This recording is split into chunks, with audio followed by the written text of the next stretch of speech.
In this video, I'm going to give you some really simple, easy steps to give you the best skin if you're like me and you're in your late 20s, 30s and so on. I don't know about you guys, but kids today seem to have a 10-step skincare routine, more intense than mine, and they're 12. Whereas when I was in my teenage years, I was sleeping in my makeup and then reapplying the mascara the next day on top of my old mascara. And if you're lucky, I was taking my makeup off with some makeup wipes, but even that was pretty rare. So if you want to undo some damage, you want to have younger looking skin, perhaps without Botox or needles or anything more invasive. Maybe you aren't having regular facials. This is the perfect thing for you. If you are having Botox or anything like this can be used in between treatments to help you keep on top of your results. So I'm going to give you a few different things to focus on, including there will be some stuff about your diet and your health and your glucose spikes. There'll be stuff about products, what brands to use, what brands to kind of avoid, and extra things that you can do that are a little bit more time intensive and a little bit more expensive, but they're absolutely worth the investment because you're going to get those long-term results. So first of all, the kind of things that I'm targeting now with my skin, as I am 32, is I'm targeting things like preventing aging, preventing wrinkling, but also now kind of doing some damage control from some of the damage I probably did do as a teenager, and maybe trying to reverse some of the fine lines and wrinkles that are starting to show up for me, as well as keeping my skin clear, keeping my pores clear from any dirt, so I don't have obvious large pores, because as we age, we start to lose elastin, which means your pore size is going to appear bigger. Also means it's more likely to get trapped dirt and oils in there. So I want to keep those, my pores tight and small and also clear. And also just kind of managing my skin so it's not too dry, not too oily, and taking care of it through each stage of my cycle, because my skin does change, everybody's will, depending on where you're at in your hormone cycle. So whether it's time of the month, whether it's the week before, you might see changes in your skin. So by implementing these things I'm going to tell you about, you're going to see more of an even skin tone throughout your cycle as well. It's going to really help you to manage that. So the first thing I want to touch on is your diet and things like glucose spikes. If you have no idea what I'm talking about, then you can follow somebody called the Glucose Goddess and a lady called Aggie. I will put both of their Instagrams in here so you can see. I've actually also just done another video about glucose spikes, mainly around weight loss and your health, but also glucose spikes have been linked to quicker aging and problems with your body producing collagen, and it's something called glycation. So I'm not going to go into details here because I don't think it's relevant, but the main point I want to make is to watch out for your glucose spikes. Now this comes down to your diet. So it's just making sure you're eating way less processed food, you're having a high protein, low sugar breakfast, so you're not starting your day with cereal. You're going to start with something like eggs, sausages, some sort of high heavy protein meal in the morning, and avoiding just randomly eating high processed, high sugar products. So anything that's going to give you a sugar spike, which is a glucose spike. So if you do know you want to have a packet of cookies because you know you've got a sweet tooth like I have, then just make sure you're having it after your lunch or after your dinner to reduce your glucose spike.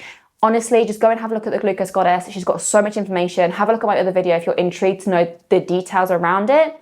But those are your main tips, and I promise you will start to see a difference in your skin, which is absolutely incredible. The second thing when we're talking about diet and what we're putting into our bodies, collagen is one of the most important things. I know it's a bit of a buzzword, but I want to talk about why it's super important. From the age of 21 and then every year after that, you start to lose collagen, and you lose a percentage, I think it's 2 to 5%, every single year from the age of 21. Now we need collagen to keep everything tight. It's basically what keeps wrinkles at bay. So if you are losing collagen quickly, you're going to notice you get more wrinkles, you get saggier skin, and it can be the same thing with your body. I've been really fortunate that I've lost 3.5 stone, and because I was taking a collagen supplement, my skin has actually stayed really tight. I don't have any excess skin, and I've had a baby. So collagen is going to be a super important one. I do use a supplement because we're losing it every single year. The only way to top that up is through your diet and through a supplement. A lot of companies will just put collagen on the bottle, but that doesn't necessarily mean that it's going to do anything when it hits your stomach acid, or that it's going to reach the right places or be in the right concentrate. So it's super important you are buying supplements from a company that is reputable, because it's also not a very regulated market. So there are some companies out there that aren't being checked, so they can literally put anything on the bottle. I could start a supplement company today and start selling you a supplement that you're going to start ingesting. So unless there is backed up clinical studies from a third party that you can trust that says this stuff works, or you've seen very clear results that you can trust, then just be careful where you're getting your collagen supplement from. I will link mine in the bio. I've been taking mine for the last like 2 or 3 years, and I will continue to take it forever. Then the next thing to think about is what kind of, if you do wear makeup, or I guess any type of skincare as well, what brands, again, are you purchasing from? I know it can be tempting to just go for whatever is cheapest or an offer on the market at the time.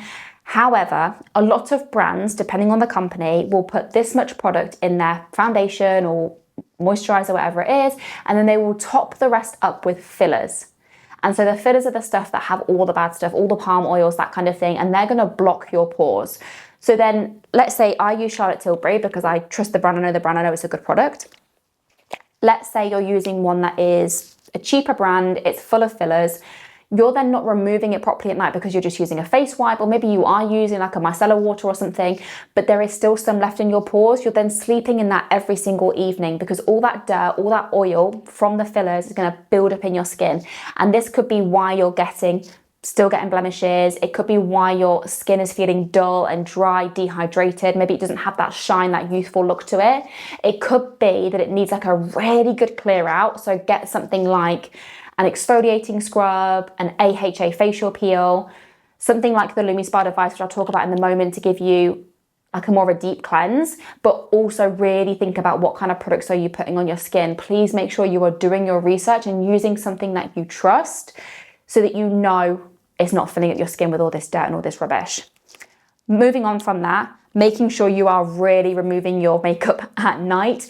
Even if you don't wear makeup, if you're wearing like sun cream, if you're going out and about, there's going to be pollutants in the air. If you're touching your face, then touching the handrail, there's going to be dirt and bacteria going onto your face. You can't avoid it. It'll be in the air as well.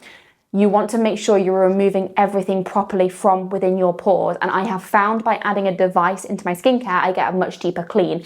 And we know how bad it is for our skin to sleep in makeup. So making sure you've got everything out is going to make a massive difference to what's going on with your skin. This also lightly exfoliates your skin without causing any damage to that top layer of skin. What we don't want to do is cause damage to the epidermis, and that does come with its own cleanser. I will always use the cleanser that goes with the device, mainly because if you use a different cleanser, you could end up breaking your device and then voiding the warranty because there's 6 years warranty on this, or you could end up damaging your skin because it's not using the right consistency with the top of the LumiSpa head.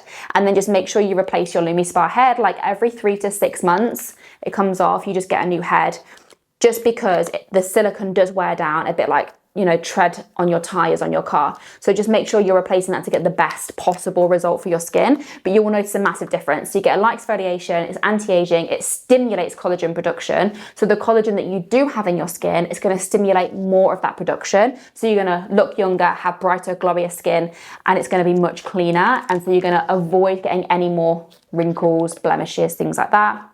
And then finally, if you want to add one more thing in as a little bit more indulgent, a little bit more of an investment into your skin, something like the Boost device. So this drives ingredients deeper into the skin, don't mind the cat, deeper into the skin.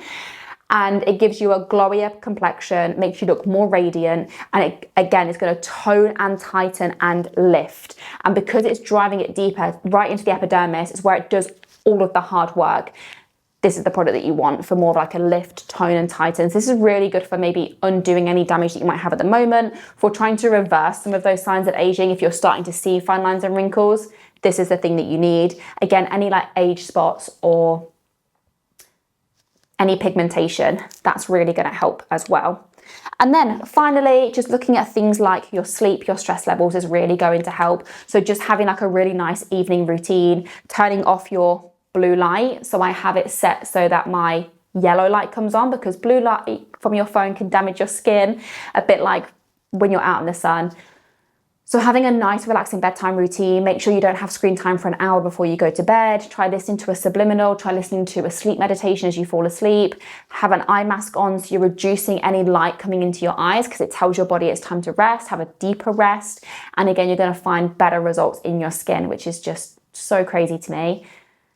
Let me know if you try any of these. Let me know what works for you, or if there's anything going on with your skin that you're not sure how to go about it, you want some advice on how to improve your skin, please let me know in the comments and I can do a video about that.